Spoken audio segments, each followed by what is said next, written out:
Guys, Cody Leslie here with you, and this is a 21-step guide to selling a client's house as a realtor or transaction broker.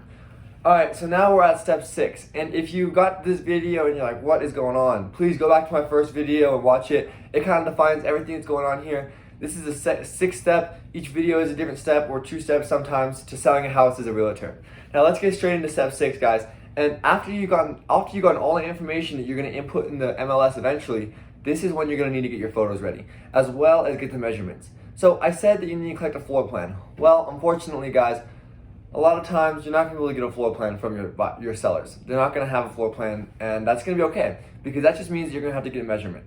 Who pays for the measurement is going to be listed out in your listing agreement. Like I said, it defines everything that's going to be happening. Your relationship between you and your client is defined in the listing agreement. So who pays for the measurements if there isn't a floor plan? It should be defined in the listing agreement. I like to say I'll do it, or I like to say that the realtor does it, because it kind of just shows an extra step. You're willing to go the extra mile for the good customer service of your client. Now, to get to this, you're going to also need to, like I said, get the measurements and take photos, because this is more information that's going to need to be put into the MLS. When it comes to getting photos, you guys are going to want to get a good photography, reputable company. They can get you photos within 1 to 2 days. They can take your photos then and get them back to you within 1 to 2 days to be put on the MLS. Guys, I really recommend getting a very good photographer. Do not try to take these photos on your own. Unless you're a really professional photographer, the photos just look so much better when you get a professional to do them. And it really does make the difference when you're selling your house.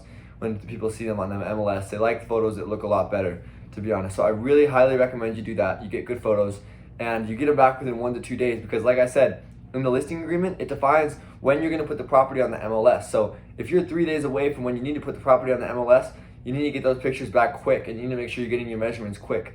So this is a simple step, guys. Just get your measurements together if you didn't already get it from the floor plan, and also get some good photos for your property, so that when you do put it on the MLS, it looks nice and clean.